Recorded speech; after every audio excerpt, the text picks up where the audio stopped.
Proceed to the next piece of business, which is Leaders' Questions under Standing Order 36. Deputy Pearse Doherty. Ik aan Corlia nie dalshi and realtis Twiriscal and Commission Twiriscal and Mahurumson Narushut Sesta Alshu Akawan Gawar RT Agujlawa Eran Twiriscal Agus Yenisha Kenu Meltina and realtis Agus and Maid at a Jante Aknawal Jantaku Uhu Kursi Tihiakta Agus and Doi at a Cheval Shall Kursi Tihiakta Day Agus Jeshinesh the Ye Fohanya and Del Shaw Shin and Twiriscal Shin a Flay Gamin. Minister, last week I asked the Taoiseach to tell me where the 50,000 affordable homes were that you promised to build at prices less than €250,000. And you might remember that promise because you gave that promise yourself. Like your leader, you told the electorate in 2020 that if you were in government, you'd deliver 50,000 homes that were genuinely affordable at prices between €160,000 and €250,000. Of course, the Taoiseach last week refused to answer that question. You know, of course he did, because we can't see any of them. None of them are there. Not one of those houses have been delivered by your government. Instead, what he tried to do was he tried to deflect from your government's clear failure on housing delivery. And you might be able to dismiss the criticism of the opposition, which you've been trying to do for quite some time, but you certainly can't dismiss the damning criticism that's come from your own Housing Commission. Their final report is a damning indictment of your government's failure in terms of housing, and particularly in terms of affordable housing. And this is just some of what they have to say. Systemic failure, ineffective decision-making, reactive policy-making, all undermining affordability. And that's you, Minister, that they're talking about in that report, just in case you didn't realise. And I'll put it in plain English. The Housing Commission concluded that your decisions, your policy, your government made rents go up and made houses more expensive. Shanae, full stop, that's what they've concluded. The report states that Ireland has the opportunity to change policy, and I couldn't agree more. But after 12 years of Fine Gael in government, supported in the main by Fianna Fáil through the majority of those years, change will not come from these parties that created the crisis. The only change that will come in housing is with a change in government.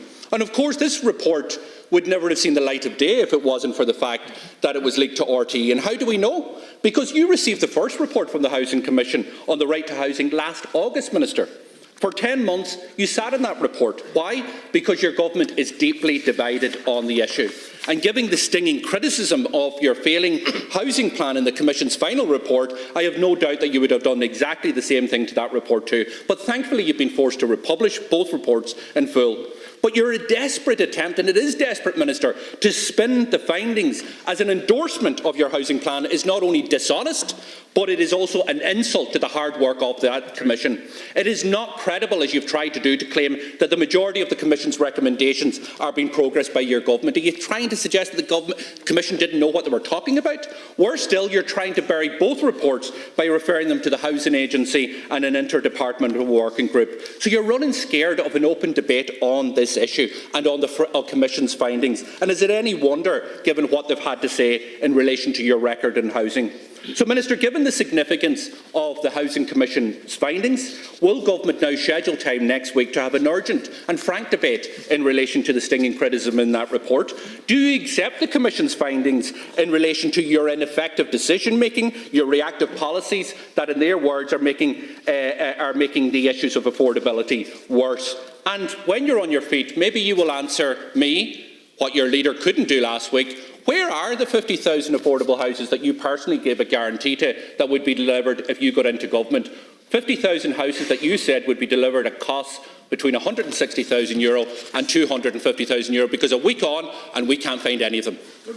Yeah, Gurmin Margaret Hyakta as up the quid cash Tavak Sha Freshen. Deputy, firstly I want to thank the Commission for the work that they've done. Remind the Deputy in the House that we established the Commission. It was a programme for government commitment. The Commission have done a good job because I welcome independent analysis.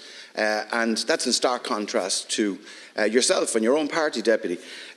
Specifically, if I could remind you, Deputy, the 31st of October last year, I wrote to you and your housing spokesperson, Deputy O'Brien, asking you to publish your independent analysis of your party's measures that would take the legs from under first-time buyers. The abolition of the Help to Buy grant, 45,000 households assisted with that to buy their own home.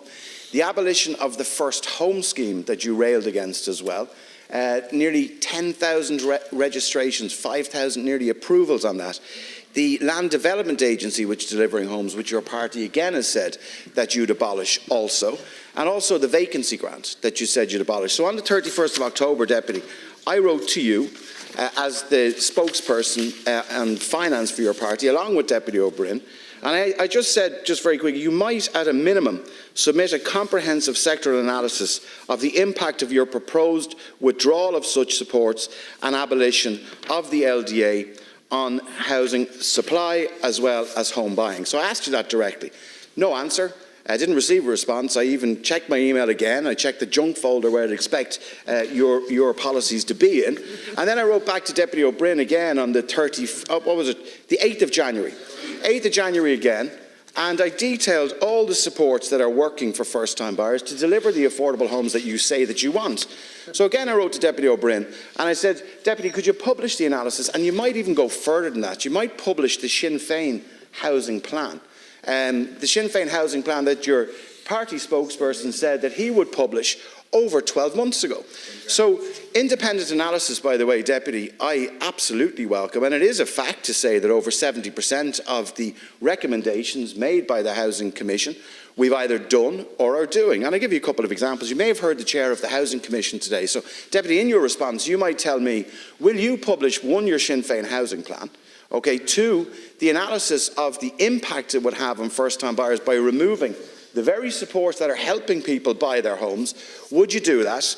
And whilst you're scrambling around there amongst your colleagues, I might actually ask you too, Deputy, if you agree with the Chair of the Housing Commission specifically. Sorry, Deputy Doherty, this is an important question for you to answer because you might answer it directly.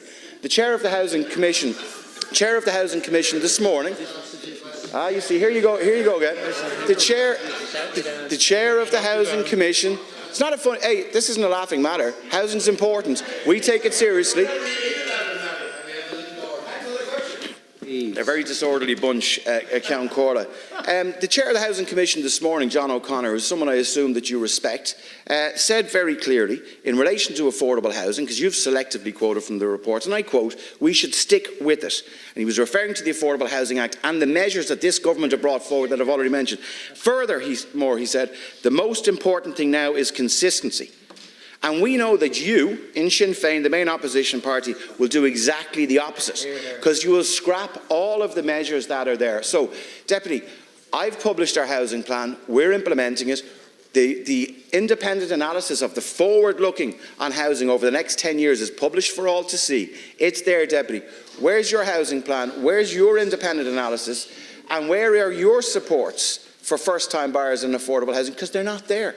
They're not anywhere. And Liam Creekna. So do you agree with the Chair of the Housing Commission when he says that we should stick with it with regard to affordable housing, the measures that government are bringing in, and that the most important thing now is consistency? Do you agree or not, Deputy?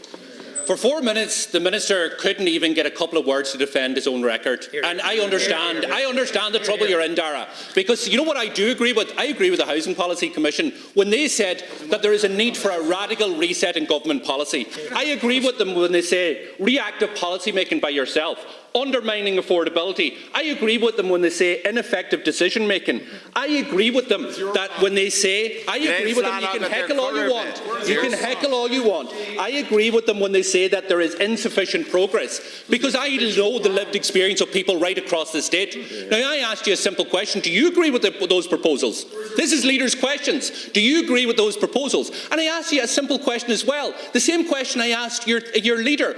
Where the hell is the 50,000 homes, Dara, that you promised would be delivered if you're in government? You're the Minister for Housing. 50,000 homes you promised would be delivered at prices between 160,000 and 250,000. A week on, we can't find any of them. Not one of them, Dara. 50,000 homes that you promised to deliver. So I asked you a simple question. Will you schedule a debate to actually deal with the criticism of the Housing Commission on your own record? It is a radical reset that we need. And the only way we'll get a radical reset is when we put Fianna Fáil and Fine Gael out of government. That's when we will turn the tide on housing. Thank you, Deputy. Now that we're on first name terms, Pearse, okay, I'll come back to you on that. I debate you up and down, left, right and centre on housing. Really? Because we have a plan that's being...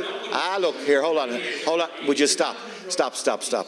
Would you look, if you had a plan that one could debate and analyse, you might ask your housing spokesperson, why did he say publicly that over 14 months ago we would publish a Sinn Féin housing plan and he has not done so yet?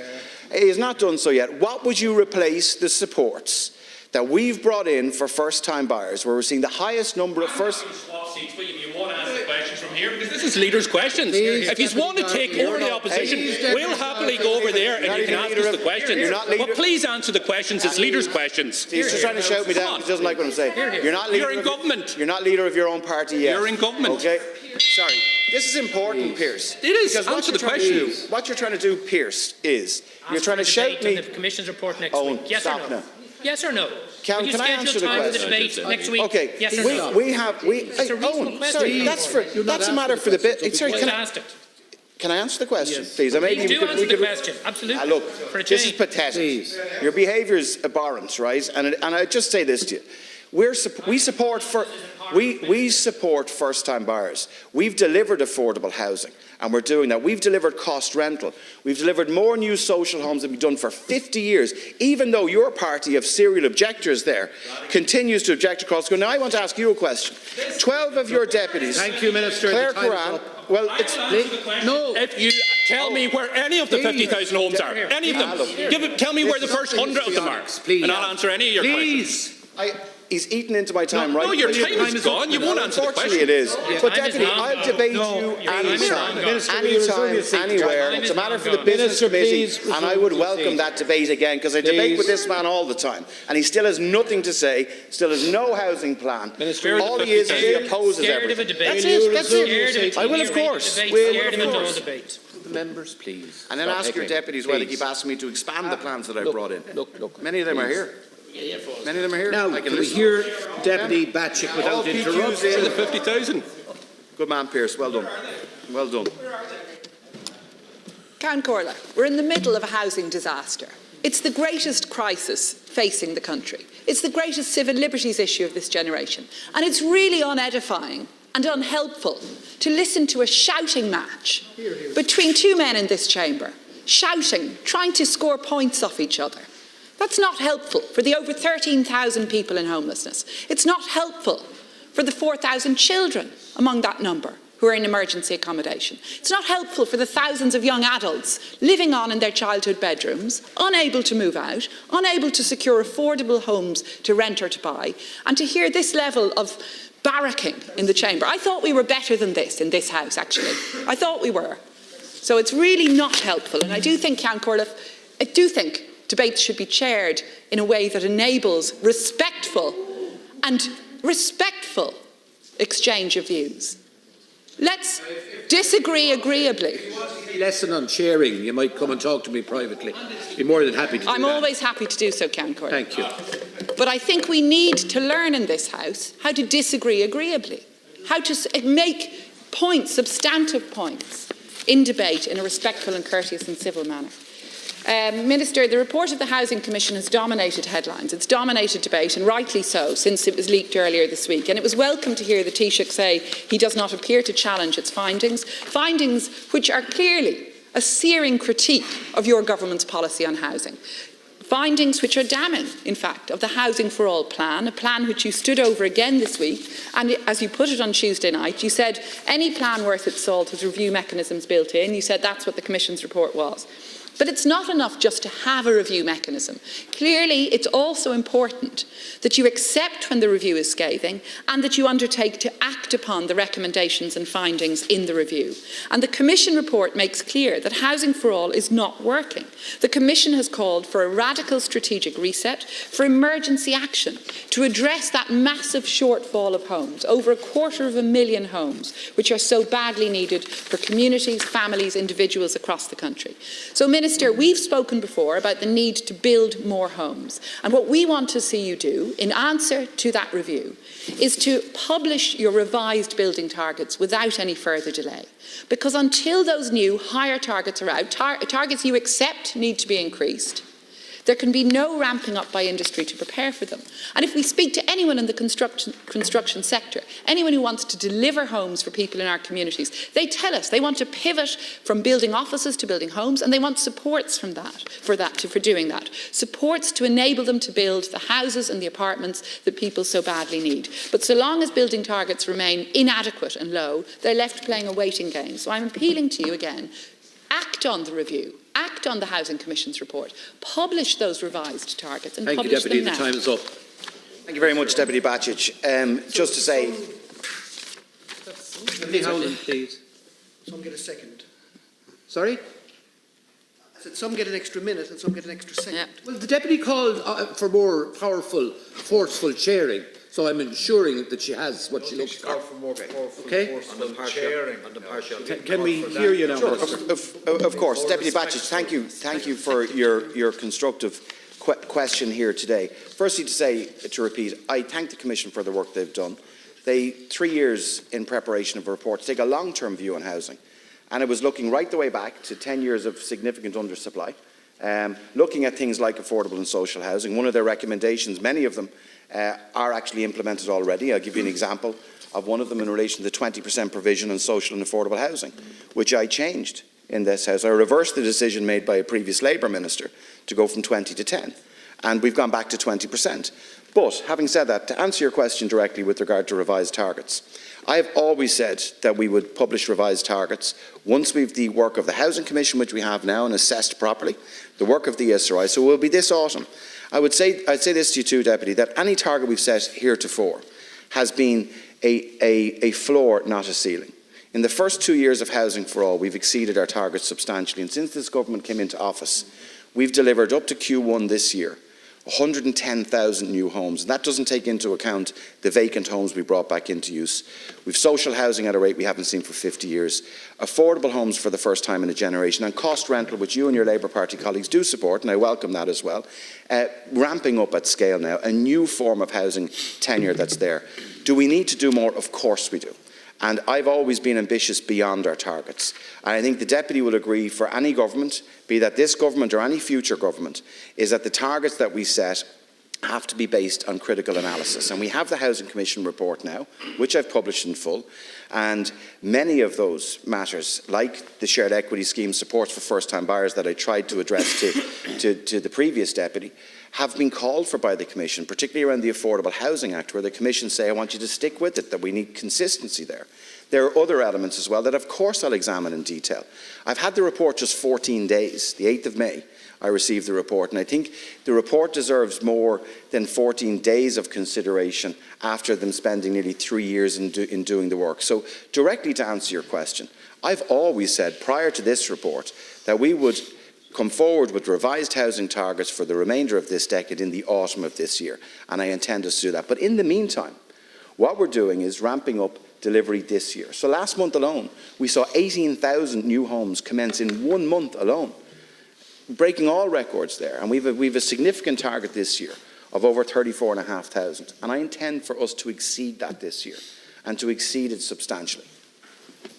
Well, Minister, I don't hear any sign of the necessary ambition or urgency from you. When you effectively are saying to people, wait and see. We'll publish those revised targets, but just not yet, even though everyone, including your own Housing Commission, is saying the targets are simply too low. And let's take vacancy and dereliction. You need to do so much more to tackle the scourge of vacancy and dereliction across the country. And yet, instead of ambition, instead of urgency, the Croí Cónaithe scheme is inadequate. It's available only to those with the means to cover costs up front, and it's not working efficiently. You're attempting to tax those who sit on vacant homes, but you're relying on self-reporting. That's not working. And you're leaving a compulsory purchase system that is simply so inadequate and so slow that it's not working. And Minister, you know, the deadline for new amendments to the planning bill is next week. We put in amendments at committee stage to introduce new use it or lose it rules for developers who are speculating on inactive planning permissions. Here's one really substantive thing you could do to speed up delivery, and that is to act on our amendment, to adopt it, to take it on board, to bring an amendment, a similar amendment forward, to tackle vacancy and dereliction. Deputy, the targets themselves don't build homes, and you know that. We're continuing to deliver homes at a scale we haven't seen in over 15 years. Not everybody everybody is feeling that yet. It is a very significant challenge. But I meet people right the way across this country, in my own constituency everywhere, who are getting the keys to their forever home now at a rate that we haven't seen for 15 years. So we're going to continue to ramp that up. And I am absolutely ambitious and determined that we do that. The targets will be set and the revised ones in the autumn. That doesn't stop us from the work that we're doing now at all. Look at the commencement figures, the completion figures. You look at them, we've 53,000 new homes commenced over the last 12 months, Deputy. That's really significant. That is very significant. Now, on vacancy, just to say this very quickly, if I take the vacancy grant, over 8,000 applications, nearly 5,000 approvals there, okay? I was in Carlow this week, 98 homes being provided to bring vacant stock back into use through the local authority. And we need to do more. Now, to answer your question with regard to the Planning and Development Bill, it's a really important piece of legislation. It needs to pass. Up, Minister. It needs to pass by this summer. And I'm open to amendments, and we debated this in committee as well. Please. And I will be looking at further amendments at report stage. Deputy Verona Murphy, please. Minister, in recent years there's been a significant rise in cocaine consumption, with Gardaí and drugs counsellors' current reports stating that drugs are available in every rural village and town in Ireland. The cliché of cocaine as the drug of choice for the wealthy young elite is long out of date. It has evolved in recent years and is now being used regularly by all classes across society. The epidemic that has soared to new heights and is now being felt in every community, every sports club, every school and every parish in rural Ireland, every parish in my constituency. Last year, one GAA star and recovering cocaine addict said that drugs are so readily available now in rural Ireland that it's literally like getting a bag of sweets. Another said it can be ordered and obtained as quickly as a pizza delivered to your door. Families are being torn apart. Parents are losing their children. Children are losing their parents. The epidemic in drugs use is fueling the epidemic of abuse and antisocial behaviour in our towns and villages. In County Wexford and in all towns of County Wexford, Enniscorthy, Gorey, New Ross and Wexford, business and retail staff and customers are despairing at the level of open drug use and dealing, shoplifting, fighting, open brawls, all in broad daylight on the streets of our towns. People are afraid to walk the streets during the day, let alone at night time. Yesterday I met a person who told me they readily remember walking down the streets of Wexford at 3 a.m. after a night out with no fear. They now worry about walking down the streets of Wexford at 3 p.m. in the afternoon. Only a few days ago there was a very violent dispute in broad daylight on the Wexford Quayfront. This follows a similar incident only last month, which saw two young men attacked on the street. A short number of weeks prior to that, a woman was pushed to the ground and robbed of her social welfare money as she came from the post office. People are afraid, genuinely afraid, and feel strongly that little action is being taken to address the issues. County Wexford has experienced a 9.5% increase in population from last census of 2016. We're not seeing anything like that in the equivalent increase of Garda numbers to police our communities, rather a lack of resources to An Garda Síochána. A report from the Policing Authority regarding the issue of public order training and resources is due in June, which I welcome, but it's time for a response from government in relation to rural policing.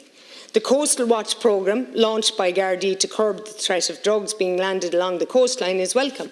But I've just come from the Public Accounts Committee, Minister, with the Department of Defence. We have 6 ships, 6 naval vessels that have cost the state €500 million. Thank you. 4. We're out of time, Deputy. I'm sorry, we're out of time. By the quayside. We're out of time. Minister.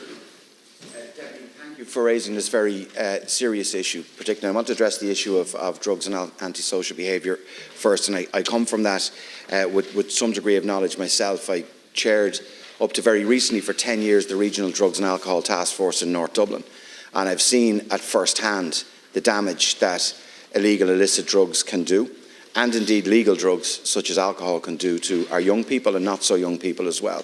And what we have to ensure that the approach towards education with regard to our young people around drugs and drug use, to actually inform them and to educate them to make the right decisions. The days of the guard going into the school showing drug paraphernalia and saying don't do this are gone. Our young people are clever, they're intelligent, they will make decisions based on the information that they have. And yes, we have seen an increase in drug use and an increase in the prevalence and availability of drugs. And not just cocaine. I think one of the most dangerous drugs out there is synthetic cannabis, where people believe that cannabis itself is simply the cannabis leaf. No more is it that. It is laboratory produced and is about 100 times stronger than what one would have thought a normal joint would have been in the past, and has really bad negative effects, particularly on young people, particularly up to the age of 25. So we need to continue to resource our regional drugs and alcohol task forces, our local drugs task forces, to provide the family supports that are required, to provide the education to our young people to enable them to make the right decisions. And I've seen how that can work very well on the ground. Now, the instances that you've raised in relation to antisocial behaviour in Wexford are truly shocking, and I'm sure are shocking to your constituents as well. And we have seen from time to time increases in that type of behaviour. That's why it is so important that we continue to support our Gardaí that are there, support them that they can carry out more visible community policing. I'll use an example in my own constituency, in Swords, where the community policing unit is now back in place, and we need to see that across the country, because that's where the Gardaí can actually be proactive. Sorry? You're not asking the question. Do you want to sit up there? So I'm trying to answer Deputy Murphy, if that's okay, because it's a very serious issue and a very serious point. You should know that as a former Junior Minister for Health as well. What I'd say to you, Deputy Murphy, it's not just a commentary. We need to do more in that space. That's why we're recruiting more Gardaí. We've got to ensure that we've health professionals there on the front line as well, particularly on the education side through our schools. What I was trying to say before I was interrupted was in relation to community policing. That has to be the core of what we're doing, and we're seeing community policing units being set up again and re-established right the way across the country, so we can have proactive policing as well as reactive, where we're supporting our existing communities that are out there. I'll come back in supplementary to the other points. Well, I think the reality, Minister, is that prevention is always better than cure. And last August 2023, when it was announced that we would remove the drug squads and community policing, that was very serious. And it's a pity you didn't make the same statement you made a minute ago then. Because that is exactly, we don't have a reinstated community policing unit in Wexford. But I can read out millions of pounds worth of seizures of drugs between Rosslare, on our coast. The MV Matthew last October, 157 million. Prevention of the drugs getting into the system. Use our naval service. We're badly resourcing it, but we still have €500 million worth of ships sitting on a quay wall with no personnel to man them. Why can't we join the dots? Why can't we? We're an island. The drugs have to come onto the island. I didn't need a lesson, Minister, in what drugs we're using. It's the effects and the antisocial behaviour of not being able to police it. Thank you, Deputy. 80%, this is really important. 80% less Murphy, drug searches are done because on Garda Síochána have to fill in 24 points of information. The policing isn't working. The policing authority needs restructuring. Look, I take this matter extremely seriously. For all of us as TDs and representatives in our own area, we see the damage that drugs can do, okay, and do. What I'm saying to you here as well, you've referenced some specific points about Wexford with regard to policing resources. I've given you examples of where those community policing teams are now back in place. With regard to resourcing our naval service, you will know right now that government is embarking on a significant recruitment campaign for our naval service, where we have greatly improved the terms and conditions and pay for the women and men who will come into our defence forces and our naval service. That's important because we need more people that are there. Our customs teams, in relation to customs, you've mentioned drug seizures. All across our state agencies, they carry out really important work that are there. Are we going to stop every single drug shipment coming into the country? No country can do that either. Do we need to improve and increase our capacity to protect our coastline? Yes, and that's what we're doing. That's why we're embarking on the most significant recruitment in our naval service and in our defence forces right now. Deputy Thomas Pringle, please. From the defence forces. Thomas Pringle. Minister, There is a lot of change taking place in the health services, as you know. Of the most recent changes taking place, the new health regions are key to the future health of citizens. However, according to the Royal College of Surgeons and the National Doctors Training and Planning Board, the Model 3 hospitals are critical in delivering the new model of healthcare. Model 3 hospitals, like Letterkenny University Hospital, have a crisis in general surgeon consultant workforces. In Letterkenny, 27% of consultants are non-permanent, 31% are aged between 56 and 65, and 7% are over 66. You'll agree that those shocking statistics are based hospital staffing on. In Letterkenny's case, it is particularly bad when you consider that it is over 250 kilometres to the Model 4 hospital within the Shielta Group, which leaves huge numbers of people in Donegal dependent on Letterkenny for service.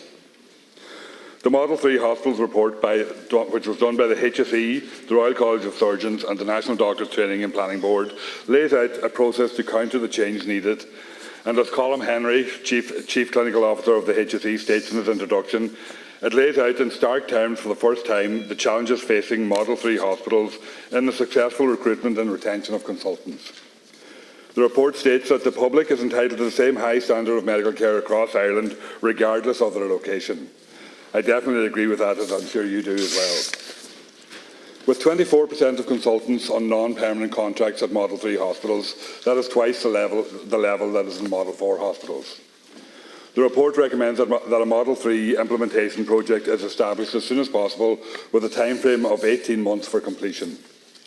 This action would optimise the chances of achieving improvements for patients and staff in Model 3 hospitals. I believe that as one of the busiest hospitals and the farthest away from a Model 4 hospital as well, Letterkenny University Hospital should be one of the pilot sites for the implementation of this project. It seems that the Department of Health does not share this view about the implementation group or the pilot sites. It seems to favour a more scattergun approach that might not provide clear directions on where to progress the development of Model 3 hospitals. So my question is this, Minister, will your government make sure that there is an implementation group formed and that Letterkenny University Hospital is one of the hospitals to model the rollout of the study to improve the retention and ensure that everyone has access to vital health services? Minister. For raising this important point in relation to Letterkenny General Hospital, and you've asked in relation to an implementation group to make sure that the resourcing that's required there be put in place, and that's certainly a matter that I'll raise directly with the Minister for Health and relay that to him. I think it's important as well that we look in the overall context of where we are with health delivery and with regard to resourcing our health service.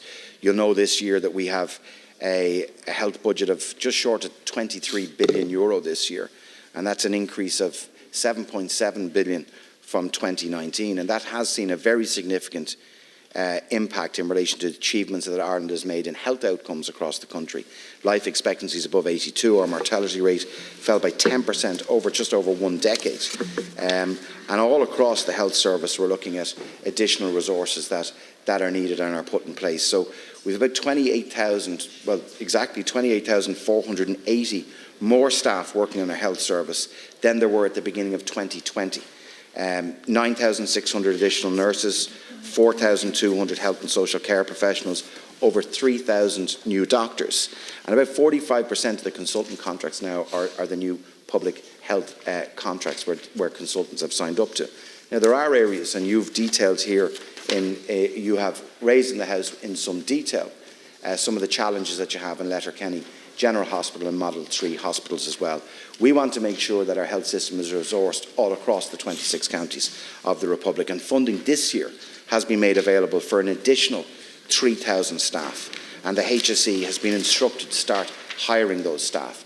Now, where you believe, and you've outlined here today just in brief, some of the deficiencies with regard to staffing in Letterkenny, there are certainly matters that I am quite happy to bring back directly to the Minister for Health, because we are recruiting more staff this year, an additional 3,000.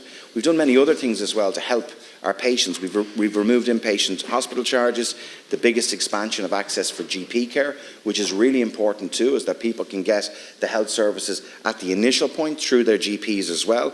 Up to 60% of our population are now eligible for GP cards or medical cards. We've reduced the drug payment scheme, all of these things. So with regard to health, We're investing more than we've ever done before. We're getting better health outcomes. There is certainly more to be done in that space, but we have got approval for 3,000 additional staff this year, and we've instructed the HSE to do that. So the specific matters you've raised with regard to Letterkenny General Hospital, I'm quite happy to raise them directly with Minister Donnelly. Thanks, Minister, and thanks for your response. But the specific issues, Letterkenny General Hospital is one of them. But this is a report that was done by the HSE, the Royal College of Surgeons, and the training bodies within them that says for level 3 hospitals, this has to be done. And you know, the stats I've outlined there go across all level 3 hospitals in relation to the non-permanency, the age profile of consultants and stuff like that there as well. And if we're going to deliver a proper health service, you have to address this. And the report specifically calls for a targeted response to be put in place with a small number of hospitals that they can be rolled out, that the measures can be tried out and see how they work. The department hasn't recognised that, and the department, in response to PQ from me, the Minister replied that it's basically going to take a scattergun approach to it, which we're not going to learn anything from it. We're not going to see any real changes, and that's the problem, because we need to see changes in our health service, because all of what you've outlined there about throwing money at it and stuff like that there, that's not going to work. And we have to accept that the population is growing here, that health services have to develop and have to improve, and to do that, you have to take on board what the reports that have been there. Deputy, I'll raise the matter directly with the Minister for Health. Just to say, it's not a question of just throwing money at it as well. It's about getting the outcomes, the health outcomes, and improved health outcomes for our people. And I've given you just some examples of that, where we've seen life expectancy and other rates actually improve over the course of the few years. In relation to Letterkenny, we've seen since January 2020 an increase in staffing of about 25%. In 2020, did a budget of 157 million. Its budget has now grown by 39 million as well, and that's an increase of 25% in just over 4 years. We've 22 new beds have been opened in LUH as well. Okay, capital investment is in place too. I do take your point with regard to the implementation group, and I do commit to you here today that I will specifically raise those matters directly with the Minister for Health and ensure that the Minister for Health responds to you directly on the matters that you've raised here today. Pearse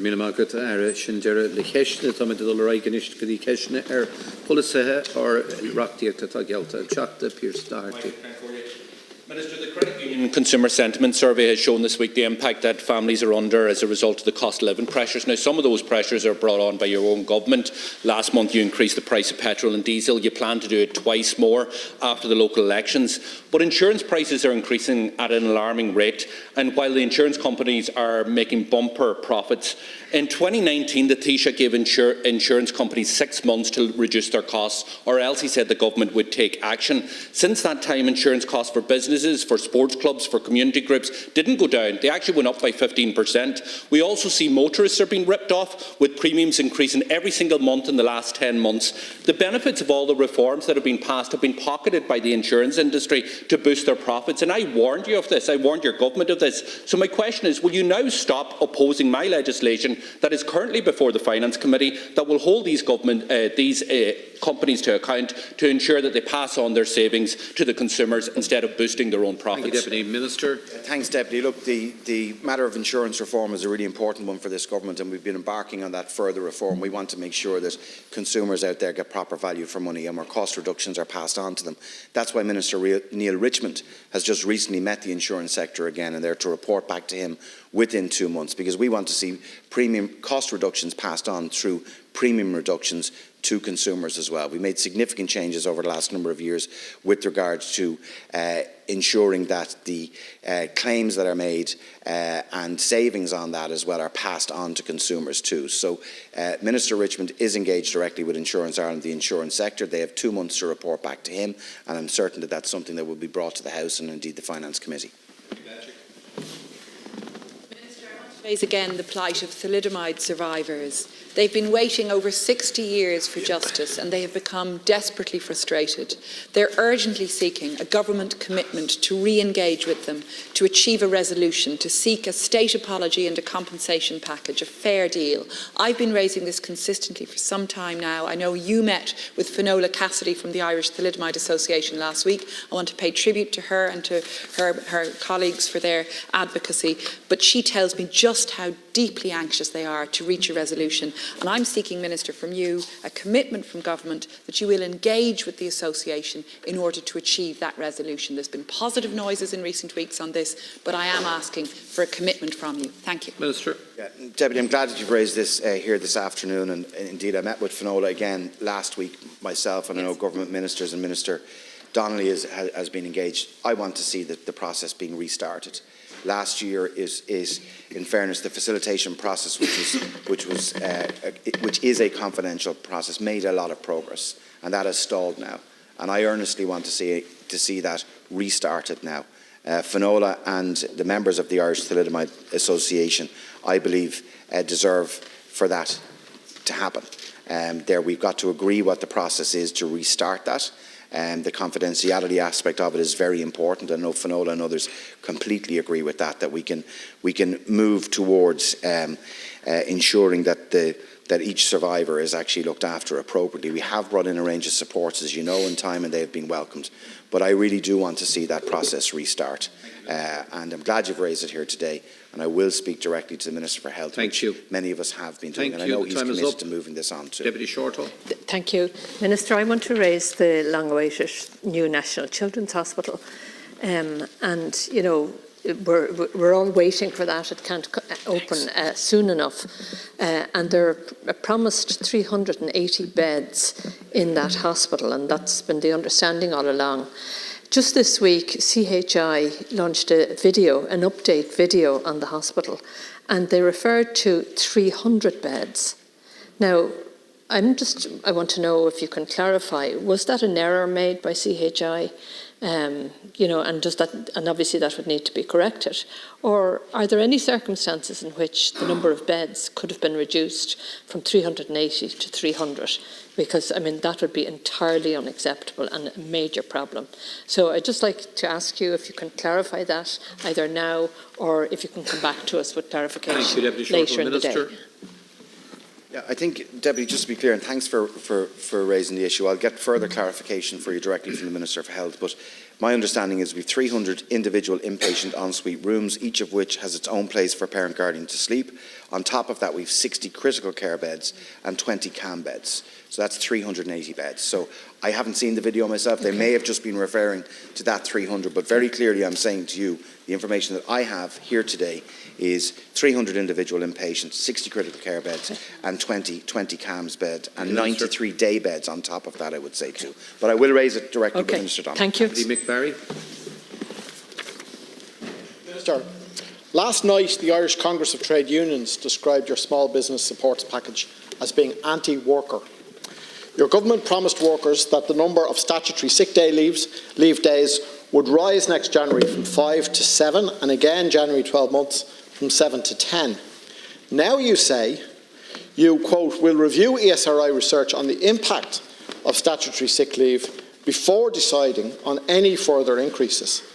Minister, this is a broken promise to more than 1 million workers, downgrading a definite pledge to a mere possibility. Meanwhile, you've written to the Low Pay Commission asking them to consider a report on rising business costs before making recommendations on next year's national minimum wage rates. And you've organised a review of the proposed roadmap for increasing minimum annual remuneration thresholds for employment permits. In other words, you are busy undermining the rights of sick people, the low-paid and migrants all at the one time. My question is this. Time is up. No, just ask my question. No, time is up. Count Corley, let me time ask is up, the question. Deputy. I'm sorry. Resume your seat. The time is up. Count Corley, your inflexibility on this is Resume unreal. your seat. Is it because I'm Resume your seat. Is it because I'm asking questions on behalf of workers? Resume your seat. Count Corley. Minister, you have 1 minute. Mick, thank God you're not the only worker representative here. All of us represent workers. And we represent workers in this country where 90,000 new jobs have been added to this economy over the past year. Answer it on sick pay, Minister. Answer it on sick pay. Stop interrupting me. Would you relax for a second? I'm trying to answer you, okay? Just relax. The 2.7 million people at work, and we have to ensure that there's an economy there that supports those good jobs for people. I am a firm believer and always have been an advocate for workers' rights as well. And the decision to increase the statutory sick leave is not required until Q4 of this year. We have already made very significant change in relation to maternity, paternity rights right the way through that you know, and that are supported by the budgets that this government vote on and pass every single year that you and your party oppose every single year. So we're taking a phased approach on this, and the review is being done. And that's rightly so, because we got to make sure that we balance cost of business for workers, and the ICOB. You made a promise, and now you've paused it. The increased cost of business grants support small businesses who employ now, people Minister, out there right the way across this country. Time is up. And I'm assuming you agree with time is up. Deputy Verona Murphy. Last night I attended the public consultation on the DMAP for the proposed 4 sites for the offshore renewable energy wind farms off the south coast, the southeast region encompassing Rosslare, Waterford, or Wexford, Waterford and Cork. The fishermen there were the only real stakeholders in the public consultation. And the reality is that this was public consultation where no compensatory measures, if required, were being proposed at this stage, where we're proposing to go to auction with this in November. I would ask you, Minister, if this is to be successful, and it's a very positive development for the region, we need to look at the negatives and address them seriously. They were asked, the board or the presentation, they were asked about negatives. They skirted around them. It has to be open and transparent, and the department needs to know that, and we need to have compensation, if required, in place for our fishers, who own boats costing upwards of €1 million, employing 130 people in Kilmore. Thank you, Minister. Corda, as Minister with responsibility for planning, I can't address specific planning applications that are in there because I'm precluded from. But no, I don't understand that, because I brought forward the Marine Planning Act myself. We passed it in this House. You are right; there are great advantages for this country and a real need to expand our ORE right the way across the country, and indeed very clear benefits for our communities and indeed for our country. Public consultation with stakeholders is crucially important, including with fishers as well. And I know there has been consultation with Mara and others with fishers right the way across the areas where we're looking for DMAPs to be done as well, and where we're looking for future ORE development. And I would expect that consultation would continue. I'm not going to get into the space of compensation yet, but that would be something that I would expect would be dealt with through the process. Our fishers are people who obviously know our maritime area better than anyone else, and they will also understand the importance of energy security and stability and the importance of ORE to our country. We want to make sure that all stakeholders can work together on this. Minister, there's a huge crisis in South Tipperary General Hospital, indeed TUH call now, formerly St Joseph's. But 70 nursing posts, crucial nursing posts, haven't been filled due to the embargo. Now, these nursing posts are funded, and it's because of retirements or maternity leave and the like of that, and the embargo is blocking the safe recruitment. The safe working practices are being eroded according to the INMO and others, and we need these posts. It's not a matter of the funding. They are posts already, but people have left, retired, or indeed on sick pay or maternity leave, and they need to be filled immediately, because safe working practices have been eroded according to the hospital's own guidelines and the nursing own guidelines. So we need these posts filled immediately. And no talk, there's no embargo at all recruited. This is real time. These statements are made by the INMO yesterday. 70 positions, nurses not filled. With regard to the health budget earlier on, where we've 3,000 additional staff being recruited this year. Okay, so I understand the point that you've raised. I'll raise directly with Minister Donnelly. I think everyone understands as well that to fill any posts across the country in any sector, it can take some time now, because we have full employment effectively in this country. But what I will do, Deputy McGrath, is I will bring that matter directly up with Minister Donnelly, and I will ask him to respond directly to you. Thank you, Minister. Because you've raised an important point here as well. We want to ensure that staff safety and patient safety is paramount as well. So I will raise it with Minister Donnelly. Deputy McNamara. I wish to again raise with you the Francis Street development in Ennis, the 6 houses that were purchased with a view to knocking them and eventually building a mixed-use development. On the 23rd of March last year, I raised it with your party leader, Micheál Martin. He said we should be making those houses fit for habitation, and we should allocate them, because development of the kind the Deputy mentioned will take a long time. Nevertheless, in March of this year, the day before a challenge to those plans was to be heard in the High Court, they were knocked by the Council. Yesterday, the Council had a meeting and they said it would be 3 years before there'll be shovels in the ground. So the people who would otherwise be in those houses, including a 3-bedroom house built less than 30 years ago, can look at fancy bollards paid for with their own taxpayers' money, promising something into the future. Is the housing crisis over? Are these executives, are they accountable to anybody, or do they operate like sun gods in their own little realm? Minister. with Clare County Council. As you know, Deputy, I'm familiar with this case too. Thankfully, Clare County Council are building many more homes than they have done heretofore. I've always said to all local authorities to use existing stock where they can to house people, and we're doing that right the way across the country. I think the decision that was taken in relation to that specific scheme was one that was taken by Clare County Council, and is a matter for them. Deputy Murnan O'Connor. I have a taxi driver in Bagnallstown who was refused his licence because the NTA said existing services in the area. They said there's 9. But Minister, the issue is there's only 1 existing in Bagnallstown. The other 8 have to come in from Carlow. So this man, he bought his car over 20,000. I've had over 50 people sign letters calling for the service in rural Carlow in Bagnallstown, which is very rural, by the way. Carlow County Council granted the licence. They said we need it, and the NTA went and refused it. Now, Minister, I'm just asking you, is the NTA forgetting rural Ireland? We have a man that we need the taxis in rural Ireland. The Carlow County Council said we need them, and the NTA are refusing them. Can you please help me on this? As I said, I've had over 50 letters, if not more, petitioning this. They want their rural taxi drivers in Bagnallstown. Minister, please. Thank you. Well, Deputy Murnan O'Connor, thanks for raising this matter in relation to Carlow, which is no surprise to me. There's always a matter in relation to Carlow raised every day. But this is a serious issue, obviously, okay, and don't take it lightly. If you can give us the details, I'll raise it directly with Minister Jack Chambers to get him to look into this and to respond directly to you. Thank you very much, Deputy Circuit Clerk. The rent in Longford has risen by a whopping 20% to an average of just under €1,350 a month. This represents the highest percentage rental cost increase in the entire country, and it's actually close on 80% total increase since just before the pandemic 4 years ago. Now, today there are only 11 properties to rent in an entire county of over 45,000 people, and a 3-bedroom property will cost around €1,400 a month.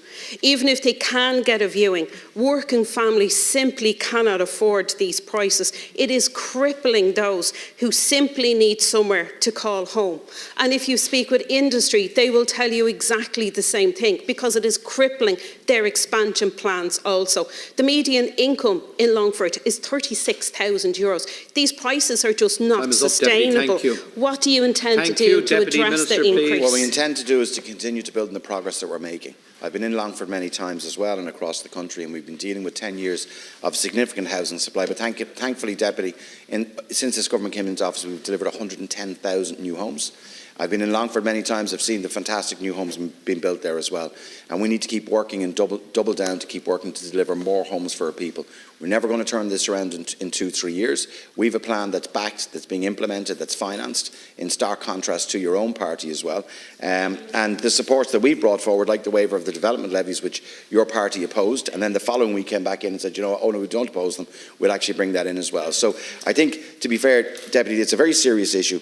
We need, across the board, we need a stable private rental market. And I would say this to you, Deputy, that your housing spokesperson's comments in relation to the private rental market are driving landlords from this market and driving properties out of this market. Time is up. So what you say has consequences. Time is up, Minister. Deputy Brendan Smith. To be responsible too. Minister, I welcome Minister Rabbitt's recent announcement about a waiting list initiative for assessment of needs with the procurement of private assessments. I sincerely hope that those assessments can be carried out as quickly as possible. We're all very well aware that there have been totally unacceptable delays for many years in children getting an assessment of need and indeed getting follow-up therapies. We must ensure that these children that they get their assessments in time, because that determines their school placement as well. So if the Minister can actually use the National Treatment Purchase Fund or any other mechanism to buy in additional capacity to minimise the delays in children obtaining these assessments, it would be a good day's work. But I cannot stress enough, as I've done so often in this chamber, the urgency of ensuring that those children get the assessment and the necessary follow-up treatment in a timely manner. Thank you, Can Corda. Yeah. Deputy Smith, I agree with you wholeheartedly on this. All of us have instances across all our Dáil constituencies in relation to children waiting far too long for those initial assessment of needs. And Minister Rabbitt has brought forward a plan on that for an additional €12 million in funding to be able to purchase those hours, those assessments through the private sector, and looking at the NTPF as well and using that model. And I really want to see that stood up as quickly as possible. I know Minister Rabbit does as well, because all of us will know families that have been waiting far too long for their kids to be assessed. I know them too in Dublin Fingal. I'm dealing with families there as well who just want what's best for their kids, and we're going to continue with this additional funding to try to drive down those waiting lists that are there. And most importantly, get the support those children need as urgently as possible.